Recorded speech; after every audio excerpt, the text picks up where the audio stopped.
Bonjour. Aujourd'hui, je vais lire encore une fois des extraits d'un maître controversé que j'aime beaucoup, désolé. C'est Osho Rajneesh, d'un livre que j'ai déjà présenté, qui je trouve est absolument magnifique.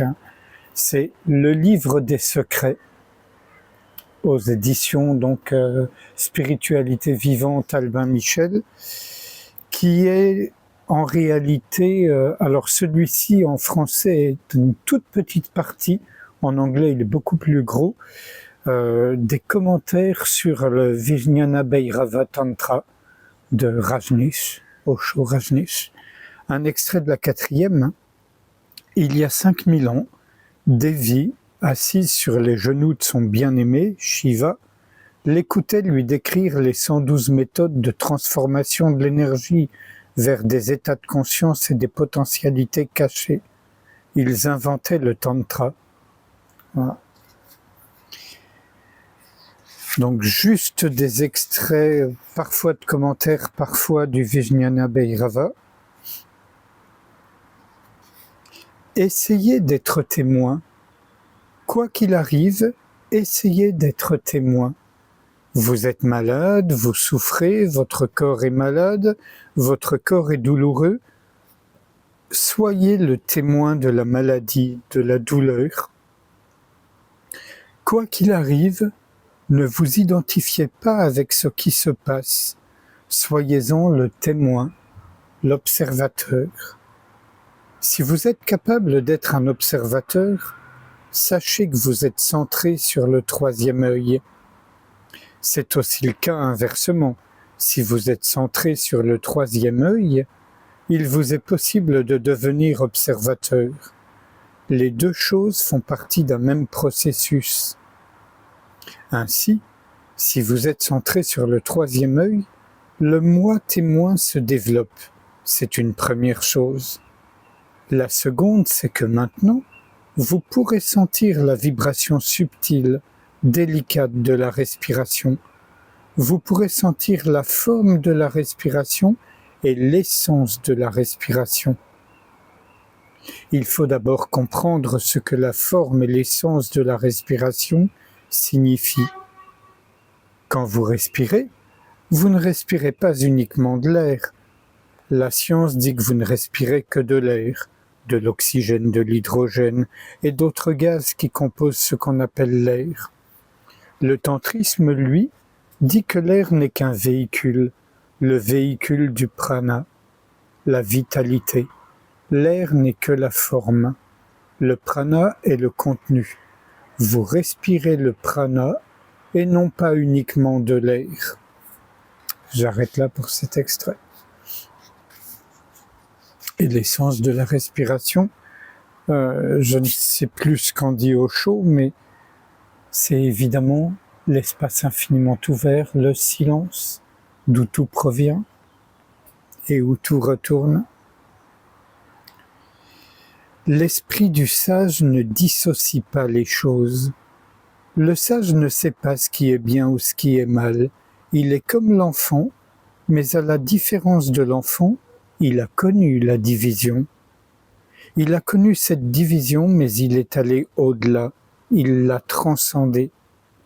Il a connu les ténèbres et la lumière, mais il est allé au-delà.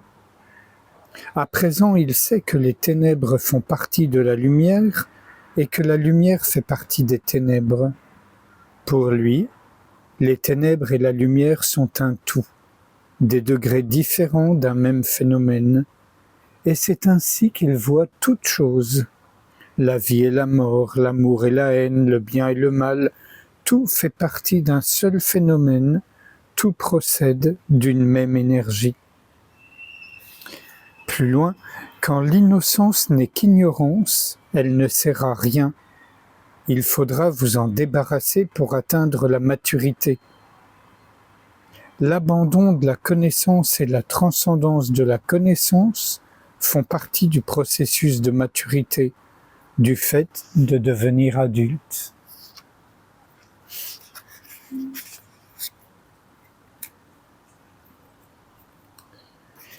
La conscience est votre nature, le mental est votre activité.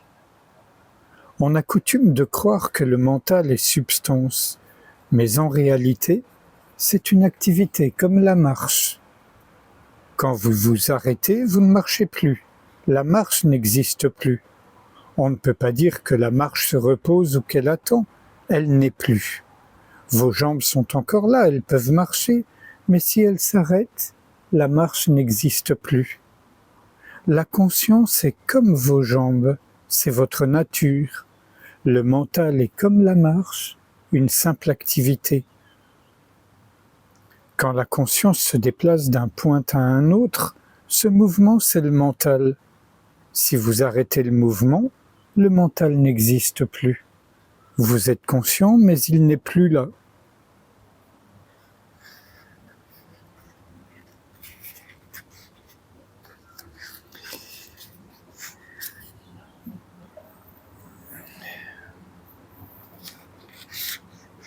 Et donc dans un chapitre, le dernier, qui s'appelle « Vers la réalité intérieure », j'ai oublié de mentionner que tous ces extraits viennent de propos qu'il a tenus en 1972 à Bombay.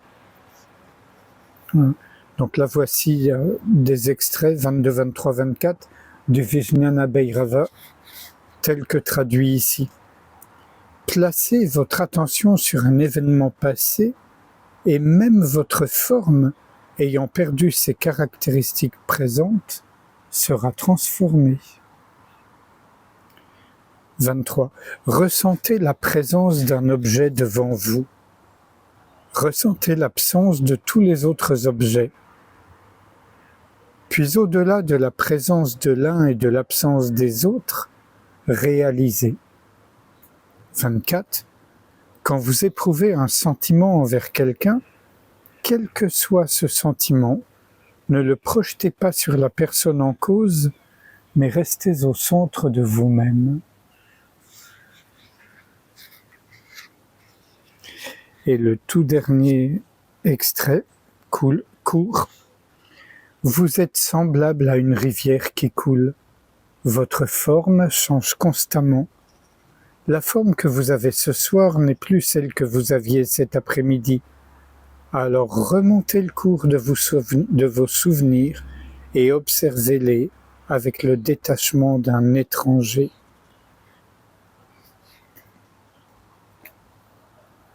Et sans réfléchir à ce qui vient d'être lu, je vous invite à ce qu'on passe un instant ensemble en silence, à ne pas s'impliquer dans tout ce qui se montre, pensées, sensations, etc.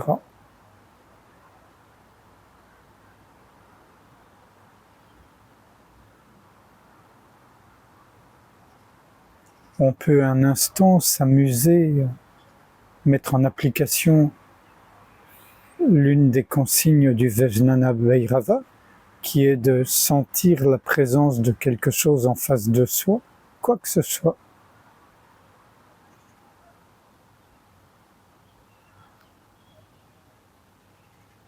Et de ressentir l'absence de tout le reste, sans le moindre effort. C'est juste notre sensibilité. Si on ne ressent pas, c'est pas grave. Si on ressent, voyons ce qu'on ressent.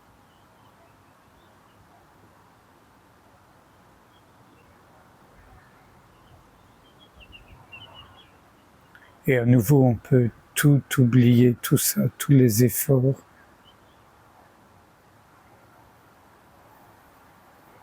Simplement être ouverture.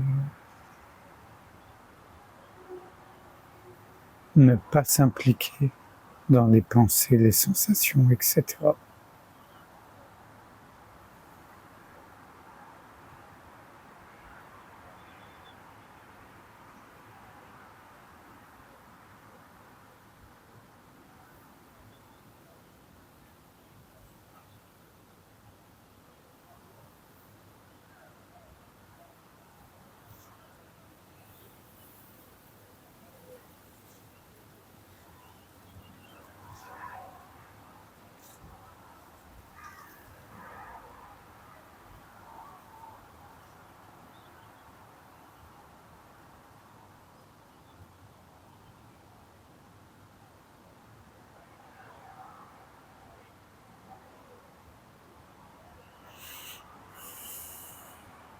Je vous remercie. À bientôt.